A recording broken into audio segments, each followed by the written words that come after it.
माझे नाव आराध्या किशोर मोरे. आज मी ज्या विषयाबद्दल बोलणार आहे तो अत्यंत प्रेरणादायी आणि आयुष्य बदलणार आहे. शिक्षण हेच वाघिणीचे दूध आहे. मित्रांनो, हा विचार नक्की कुणी मांडला यापेक्षा हा विषय नक्की काय शिकवतो? तर दूध म्हणजे काय तर पोषण, आणि वाघिणीचं दूध म्हणजे पराक्रम, धैर्य, निर्भयता आणि लढण्याची जिद्द. यातूनच एक महान संदेश दिला गेला आहे. शिक्षण मिळाले तरच माणूस खऱ्या अर्थाने निर्भय, स्वतंत्र आणि सशक्त बनतो.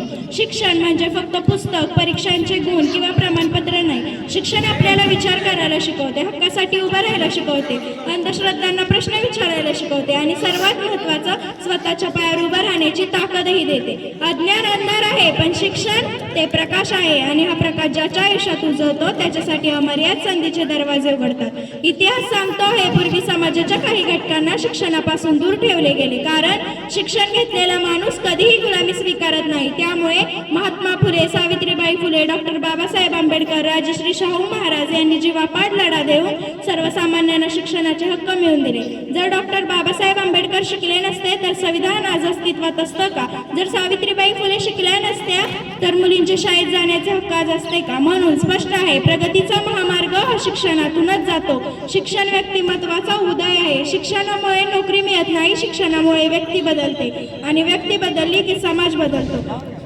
शिक्षण घेतलेला तरुण बेरोजगार असू शकतो, पण दिशाहीन कधीही नाही. शिक्षण घेतलेली मुलगी घर चालवू शकते, पण घरकुल चालवण्याची ताकदही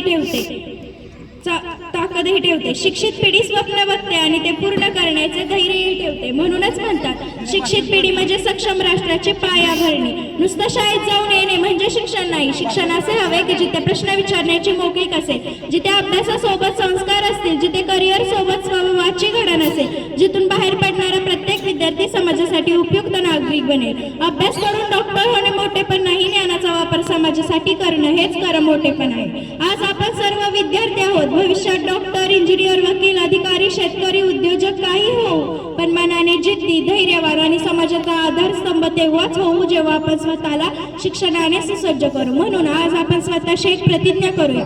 केवळ शिकणार नाही, समजून शिकणार. केवळ गुण मिळवणार नाही, ज्ञान मिळवणार. केवळ यशस्वी होणार नाही, समाजासाठी प्रेरणा बनणार. कारण शिक्षण हेच वाघिणीचे दूध आहे. जो तो प्राशन करेल तो आयुष्यभर गरजत राहतो. याच संदेशासह माझं भाषण संपवते. आपल्या सर्वांचे पुन्हा एकदा मनपूर्वक आभार. जय हिंद, जय महाराष्ट्र.